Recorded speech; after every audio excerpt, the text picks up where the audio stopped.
kaip greitai nurimti. Vat, pavyzdžiui, stresinė situacija ir va čia sunkumas. Sako, moteris dažnai po to, netgi po stresinių situacijų sunkumas ant krūtinės. Tiesiog labai staigiai, kai yra stresas ir būti dėmesiu čia ir nebegalvoti ir nepraktikuoti įkvėpimo, o tik tai iškvėpimą.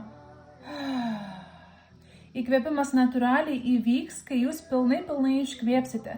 Tai va čia ir yra, jeigu sunkumas, jeigu yra stresas, iš karto galvoju apie iškvėpimą.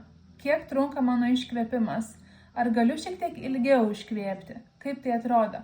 Jeigu mano iškvėpimas yra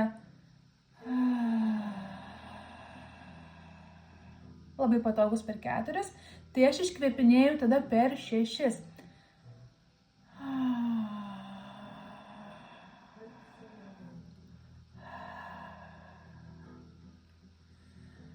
Ir įkvėpimas atsitinka labai natūraliai.